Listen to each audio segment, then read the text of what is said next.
ነቢያት የመሰከሩለት፣ ሐዋርያት የመሰከሩለት የእግዚአብሔር ጽድቅ ኢየሱስ ተገልጧል ብሎ ይነግረናል። ወዳጆች ሆይ ለምንድን ነው ይሄ የሆነው ካላችሁ፣ ሰዎች በራሳችን ብቃት ከጸደቀን እንመካለን። ያ ትምክህት ይቀር ዘንድ የእግዚአብሔር ጽድቅ ኢየሱስ ክርስቶስ ሊያድነን መጥቷል። እንደዚህ ነው እንግዲህ ትምክህት እንግዲህ ወዴት ነው ይላል። እርሱ ቀርቷል። በየትኛው ሕግ ነው? በስራ ሕግ ነውን? አይደለም ይልና በእምነት ሕግ ነው እንጂ። እንግዲህ ለመዳን የእምነት ሕግ የሚባል የስራን ሕግ በኢየሱስ ክርስቶስ በኩል አስወግዶ የእምነት ሕግ የሚባል መጥቷል ማለት ነው። እንግዲህ ወዳጆቼ ይህንን አስረግጦ ይነግረናል። ወይስ እግዚአብሔር የአይሁድ ብቻ አምላክ ነውን ይጠይቃል። እንግዲህ በስራ መጽደቅ የተሰጠው ለአይሁዳውያን ነው፣ ለአሕዛብ አልተሰጠም። ታዲያ እግዚአብሔር ያን ብቻ በዚያ ብቻ የሚያጸድቅ ከሆነ የአይሁዳዊ አምላክ ብቻ ነውን ብሎ ይጠይቅና አዎን አይደለም ይላል መልሶ ደግሞ አዎን የተገረዘን ስለ እምነት ያልተገረዘንም በእምነት የሚያጸድቅ አምላክ አንድ ነው።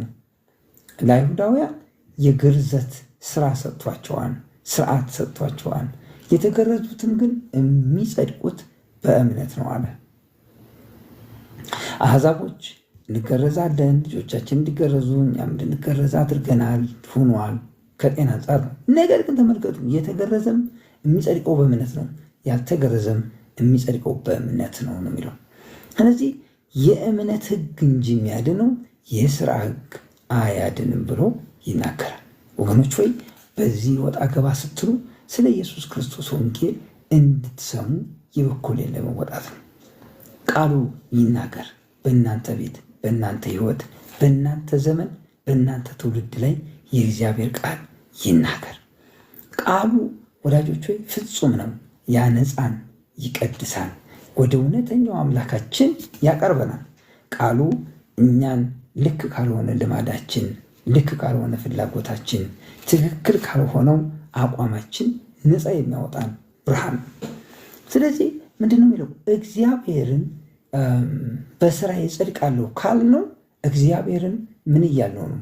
እኔ ለራሴ ያውቃለሁ እያልነው ነው። ለምን ብትሉ ሮሜ ምዕራፍ 3 ቁጥር 27 ላይ ትምክህት እንግዲህ ወዴት ነው ይልና እርሱ ቀርቷል ይላል። አያችሁ፣ እኔ በራሴ ለመጽደቅ ምጣጣር ከሆነ፣ በራሴ ስራ ለመጽደቅ ምጣጣር ከሆነ እያልኩ ያለሁት እግዚአብሔርን እኔ ለራሴ ያውቃለሁ፣ እኔ በራሴ ስራ መዳን እችላለሁ፣ አንተ የእኔ መንገድ ልታበጅልኝ አትችልም የሚል ንግግር እየተናገርኩ ነው ማለት ነው። ስለዚህ የቃል ግን የሚለው ምንድን ነው? ትምክህት የለም። እግዚአብሔር ደግሞ እያንዳንዳችን በራሳችን ትምክህት እንድንድን ሳይሆን ለሁላችንም አንድ የመዳኛ መንገድ ነው ያዘጋጀልን። ስሙ የተመሰገነው።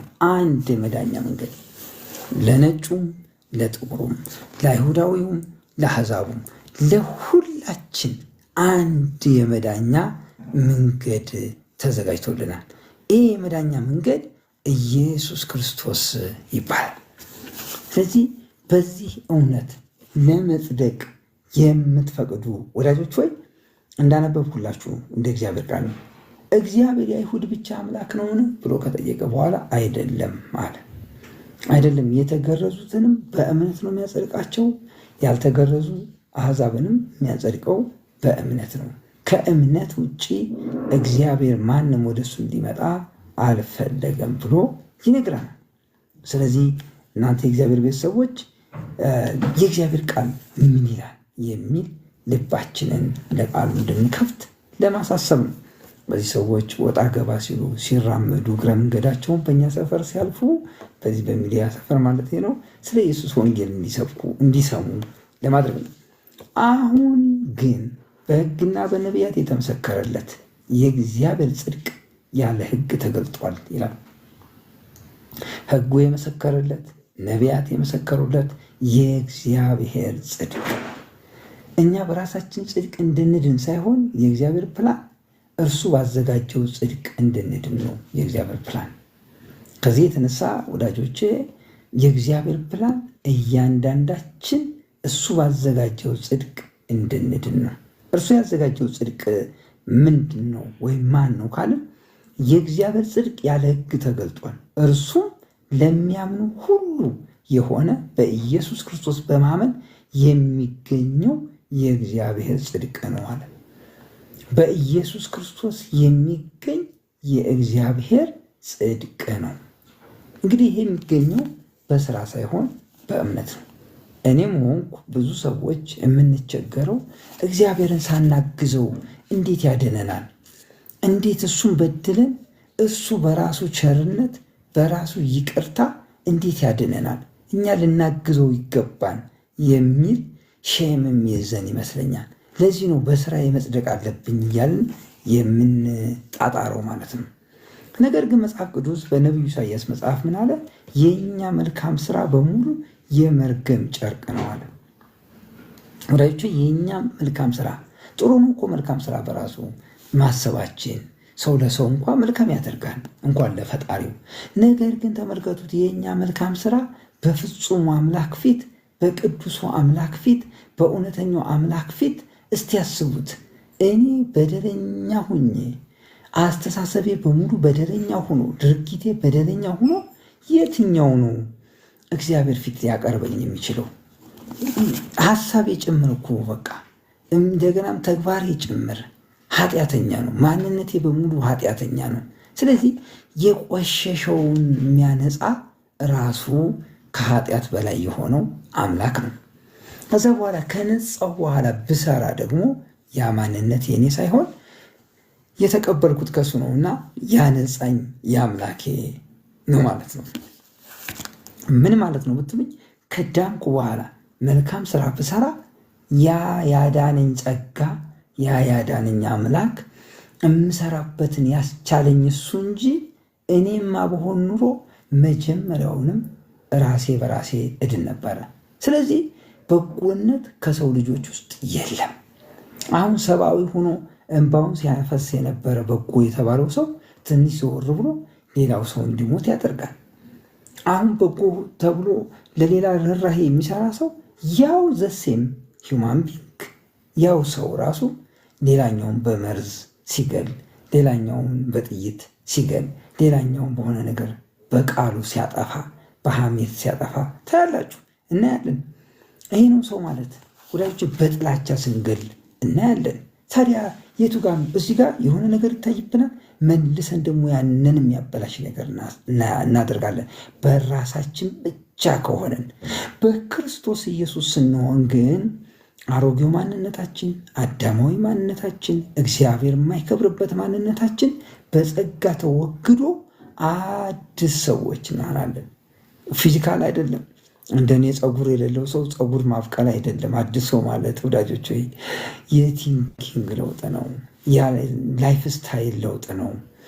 በጎነት እንኳ ከታየብን እኛ ማድረግ ከቻለን ወዳጆቼ ያ በጎነት የወጣው ካዳነን አካል እንጂ ከአምላካችን እንጂ ከኛ አይደለም። ኢቭን አሁን የምትሰሙ ሰዎች እንኳ የሆነ ነገር ምንድን ነው የሚባለው፣ ይሄ ሌሎች ሰዎች እንዲሰሙ የሆነ የበኩላችን እንኳን አትወጡም። የሚያሳየው ይሄ በጎነት እናንተ ውስጥ አለመኖሩ ነው። ሩቅ አትሄዱ። የምሬ ነው። እኔ ላይ ምንም የሚጨምረው ነገር የለም። አያችሁ፣ በጎነት እያያችሁ ነው። በነፃ አይሼር ጋስፕል ኦፍ ጂሰስ ክራይስት ሴቬር የሆነውን ነፃ የሚያወጣውን የኢየሱስን ወንጌል በነፃ እንደዚህ ሼር ማድረገው ከሱ ስለተቀበልኩ ነው፣ ነፃ ስለዳንኩ ነው እንጂ ሆነ ዝና ትርፍ ኖ እንደዛ የሚባል ነገር የለም። ወንጌል እንደዛ እያለ የሚነግረን፣ አሁን ግን በሕግና በነቢያት የተመሰከረለት የእግዚአብሔር ጽድቅ ያለ ሕግ ተገልጧል። እርሱም ለሚያምን ሁሉ የሆነ በኢየሱስ ክርስቶስ በማመን የሚገኘው የእግዚአብሔር ጽድቅ ነው። ልዩነት የለምና ሁሉ ኃጢአትን ሰርተዋልና የእግዚአብሔር ክብር ጎድሏቸዋል። በኢየሱስ ክርስቶስ በሆነው ቤዛነት በኩል እንዲያው በጸጋው ይጸድቃሉ። ስለዚህ ልዩነት የለም። ሁሉ ኃጢአት ሰርተዋል። ወንድ የለም፣ ሴት የለም፣ ትልቅ ሰው የለም፣ ትንሽ የለም፣ ጫካ ውስጥ ያለ የለም፣ ማህበረሰቡ መካከል ያለ የለም። ሁሉ ኃጢአትን ሰርተዋል። የእግዚአብሔርን ክብር ጎሏቸዋል። በኢየሱስ ክርስቶስ በሆነው ቤዛነት በኩል ግን እንዲያው በጸጋው ይጸድቃሉ ይላል። እግዚአብሔር ይመስገን። እግዚአብሔር በጸጋው ሊያጸድቃችሁ ይፈልጋል። እንዲያው ሊያጸድቃችሁ ይፈልጋል። እንዲያው የዘላለም ሕይወት እንድታገኙ ይፈልጋል። እንዲያው በጸጋው ወዳጆቼ፣ በጸጋው እንዲያው ሊያጸድቀን ሕጉ የመሰከረለት የእግዚአብሔር ጽድቅ፣ ነቢያት የመሰከሩለት የእግዚአብሔር ጽድቅ፣ እንዲያው ማጽደቅ የሚችል የእግዚአብሔር ጽድቅ፣ ያለምንም የእኛ በጎነት ሊያጸድቀን የሚችል የእግዚአብሔር ጽድቅ ያለ ሕግ አድርጓን ተገልጧል። የሕግ ደግሞ ይሄ የተገለጠው ወዳጆች ዘር አይለይም፣ ጎሳ አይለይም፣ ሰዎችን አይለይም፣ ቀለም አይለይም፣ ለሁሉ ነው ብሎ ይናገራል። ሁሉ ኃጢአት ሰርተዋል፣ የእግዚአብሔር ክብር ጎድሏቸዋል። በእርሱ በኩል ግን እንዲያው በጸጋው ምን ያደርጋሉ ይላል? ይጸድቃሉ ይላል። እንደው ሊያጸድቀን ለመጣልን ለመድኃኒታችን ለኢየሱስ ክርስቶስ ክብርና ምስጋና ይሁንለት። እሱ እውነተኛ አምላክ ነው። እርሱ የዘላለም ሕይወት ነው። እርሱ ሊያድነን ሊቤዥን እንግዲህ በክርስቶስ ኢየሱስ በሆነው ቤዛነት በኩል እንዲያው በጸጋው ይጸድቃሉ። እንዲያው የሚያጸድቅ በጸጋው የሚያጸድቅ የሰው ልጆችን ሁሉ ያለምንም ቅድመ ሁኔታ እንዲያው የወደደ አንድ ነው፣ እርሱም እግዚአብሔር ነው። ወዳጆቹ ያለምንም ቅድመ ሁኔታ እንዲያው የወደደን ሊያጸድቀን የመጣ የእግዚአብሔር ጽድቅ ያለ ሕግ ያለ ነቢያት የተገለጠ የእግዚአብሔር ጽድቅ ኢየሱስ ክርስቶስ ነው። ምናልባት የሚመች ከሆነ ፓስተር ይግባ። ወዳጆቹ ይላችሁ የእግዚአብሔር ሕግ ያለ ምን ይላል? ያለ የእግዚአብሔር ጽድቅ ያለ ሕግ ያለ ምንም ቅድመ ሁኔታ እንዲያው ሊቤዥን ኢየሱስ ክርስቶስ ስለ ኃጢአተኞች ሞቷል። ስለ ደግ ሰዎች አይደለም ኢየሱስ ክርስቶስ የሞተው። ደግ ሰዎችን ለማጽደቅ አይደለም ኢየሱስ ክርስቶስ የሞተው። ኃጢአተኞችን ፍለጋ ነው። ዓለም ውስጥ መኖር ማንነታቸው ያስጠላቸው፣ ሰብአዊነታቸው ያስጠላቸው፣ ሕይወታቸው ያስጠላቸው ወዳጆች በሰው ዘንድ ተቀባይነት ያጡ ዓለም ሪጀክት ያደረገቻቸውን እነዚያን ፍለጋ ነው ኢየሱስ ክርስቶስ ስለ ኃጢአተኞች ነው የመጣው። ለዚህ ነው መጽሐፍ ቅዱስ ሲናገር ስለ ቸር ሰው የሚሞት ምናልባት ይገኝ ይሆናል። ምናልባት ተፈልጎ ቸሩ ሰው ከሚሞት እኔ ልሞትለት የሚል ስለ ኃጢአተኛ የሚሞት አለ ወይ? ስለ ኃጢአተኛ የሞተ ከሙታንም የተነሳ ይላችሁ ሲሞት ከአባቱ ጋር አስታርቆናል፣ ከራሱ ጋር አስታርቆናል፣ ዕዳችንን ከፍሎልናል። ሲሞት በቁስሉ ፈውሶናል፣ በደሙ አንጽቶናል መጽሐፍ ቅዱስ እንደሚያስተምርን። ሲነሳ ደግሞ የዘላለም ሕይወት ተስፋ ላንሞት ዘላለማዊ ሕይወት ከእግዚአብሔር ጋር እንድንቀጥል ከቅዱሳን መላእክቶች ጋር ከጻድቃን ከእግዚአብሔር ቤተሰቦች ጋር ዘላለማዊ ሕይወት እንዲኖረን ሕያው ሆኖልናል። በአብ ቀኝ አለ። አንድ ቀን በክብር ይመጣል ኢየሱስ ክርስቶስ ሊወስደን። ወዳጆች ሆይ እርሱ ሕያው አምላክ ነው፣ ወዷችኋል። የእሱ ፍቅር አይለዋወጥም። በሁኔታ የማይለወጥ ፍቅር ነው ኢየሱስ ክርስቶስ ፍቅር። እኛንን በተቋም ምን እየወሰን ነው ያለ ነው። እዚህ ጋ ነው ኢየሱስ ያለው፣ እዚህ ጋ ነው ያለው፣ እዛ ጋ ነው ያለው የምንለው እኛንን። እርሱ ግን ወዳጆች የሰው ልጆችን ሁሉ ፍለጋ ነው የመጣው። የሰው ልጆችን ሁሉ ፈልጎ የመጣ አንድ ነው። መድኃኒታችን ኢየሱስ ክርስቶስ የሰውን ልጆች ሁሉ ፈልጎ የመጣ የሆነ ተቋም ሊሰራ አልመጣም። የሆነ ቤተሰብ ፍለጋ ነው የመጣው። ቤተሰብ ሊያደርገን የእግዚአብሔር ቤተሰብ ሊያደርገን እንጂ የሆነ ተቋም ትልቅዬ ዝና ያለው ዕድሜ ጠገብ ተቋም ሊሰራ አልመጣም። ሰዎች ሁሉ ከኃጢአታቸው ነጽተው፣ ሰዎች ሁሉ ከመቅበዝበዛቸው ወጥተው የእግዚአብሔር ቤተሰቦች እንዲሆኑ ስለ ኃጢአታችን ዕዳችንን ሊከፍል፣ ስለ ኃጢአታችን ከጉስቁልናችን ሊያወጣን፣ ስለ ኃጢአታችን እርሱ ኃጢአት ሆኖ እኔና እናንተ የእግዚአብሔር ጽድቆች እንድንሆን ኢየሱስ ክርስቶስ ሞተልን። እስቲ ያስቡት። እንደዚህ አይነት ሰው እና ራሳችሁንም አስገቡ። ማን ነው የሚፈልገው? ኢየሱስ ካልሆነ በስተቀር። እርሱ ግን ፈልጎናል። እርሱ ግን ማን ጠቅም የተባልነውን የተተውነውን ሰዎች፣ ማንም ዞር ብሎ ሊያይን የማይችለውን ሰዎች እኛን ወደደን።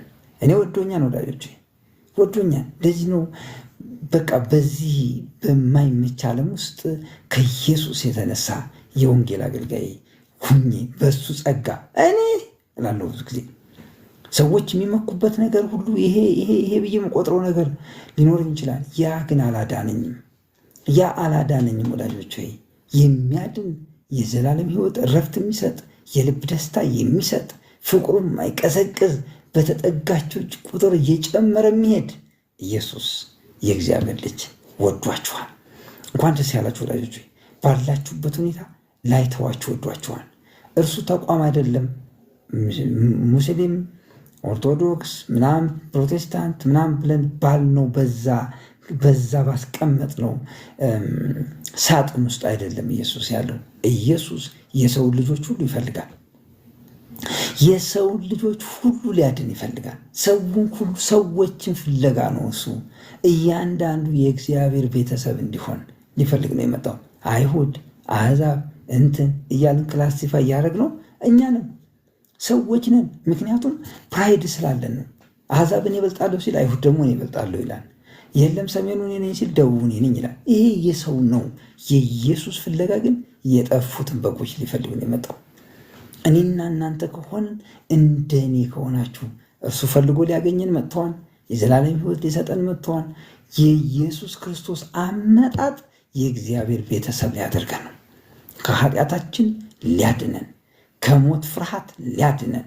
ወዳጆች የእግዚአብሔር ልጅ የሆነ ምን ያስፈራዋል? እስቲ የእግዚአብሔር ልጅ ሊያደርገን መጥቷል።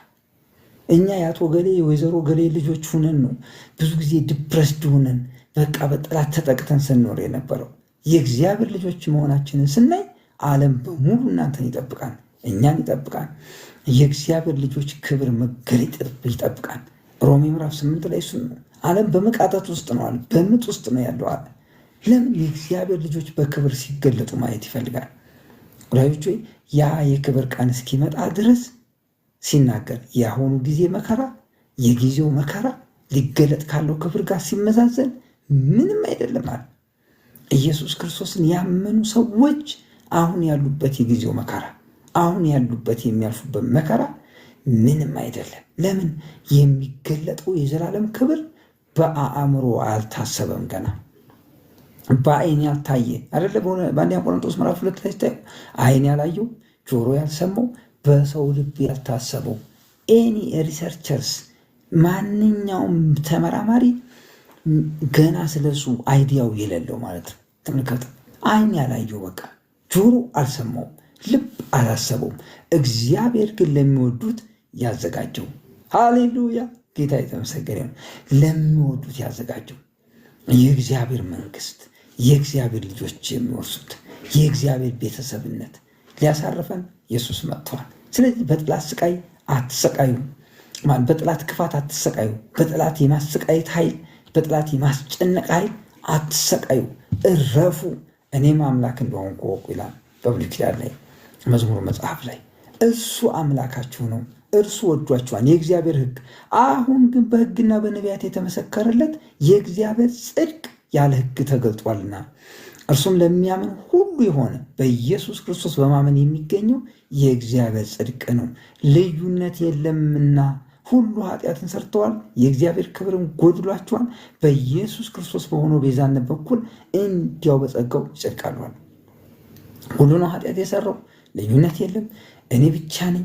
የእናንተ ችግር የእኔ ችግር የእኛ ብቻ አይደለም፣ የዓለም ሁሉ ነው። ለዚህ ሁሉ ችግር መፍትሄ ግን አንድ ነው፣ እርሱም ኢየሱስ ክርስቶስ የናዝሬቱ የእግዚአብሔር ልጅ ከቅድስት ድንግል ማርያም የተወለደው ስለ ሰው ልጆች ሁሉ ወዳጆች በቀራንዮ ጎልጎታ መስቀል ላይ የተሰቃየው ኢየሱስ ክርስቶስ ያን ሞት፣ ያን የመከራ ሞት፣ ያን የስቃይ ሞት የሞተልን፣ ከዛም ደግሞ ስለ ኃጢአታችን የተቀበረልን፣ እንደዚሁም በሶስተኛው ቀን ከሙታን የተነሳው ወዳጆች ለ40 ቀን እየታያቸው ካስተማራቸው ከመከራቸው በኋላ በ40ኛው ቀን ያረገልን፣ አሁን በአብ ቀኝ ያለ ስለኛ የሚታይልን ዳግም በክብር የሚመጣ የእግዚአብሔር ልጅ ነው። ለዚህ ነው ቃሉ ይናገር ያለው። ቃሉ የሚለው ምንድን ነው? ሁሉ ኃጢአት ሰርተዋል። ባለሀብት ኃጢአት ሰርቷል። የተማረ ሰው ኃጢአት ሰርቷል። ያልተማረውም ኃጢአት ሰርቷል። ድሃውም ኃጢአት ሰርቷል። ስለዚህ ሁላችንም ከእግዚአብሔር ፍርድ በታች ነን። ልዩም ያደረገን ኢየሱስን ማመን ነው። ኢየሱስን ያመኑ ደግሞ የእግዚአብሔር ቤተሰቦች ሆነዋል። ከዛ ከበደለኝነት፣ ከዚያ የአእምሮ ስቃይ፣ ከዛ የኃጢአት ስቃይ፣ ከዚያ የዲያብሎስ ጥቃት፣ ከዚያ ከሞት ፍርሃት ነፃ አውጥተዋል። ቢኮዝ ኦፍ ክራይስት ጂሰስ። ወዳጆች በኢየሱስ ክርስቶስ አማካኝነት ከዚያ ፍርሃት እንድንወጣ ለወደደን ለአምላካችን እንደዚሁም በደሙ ላጠበን ለአምላካችን ክብርና ምስጋና ይገባል። እርሱ ምን ትሉታላችሁ? ቀለም ዘር ሳይለይ የሆነ መስፈርት ሳያስቀምጥ ኃጢአተኛ የሆነ እናንተ ሸክም የከበዳችሁ ሁሉ ወደ እኔ ኑ አለ። እኔ ማሳርፋችኋለሁ አለ። ሊያሳርፈን ወዳጆች ኢየሱስ ክርስቶስ መጥቶልናል። ታዲያ ከኛ የሚጠበቀው ምንድን ነው? ሁለት ነገር ነው።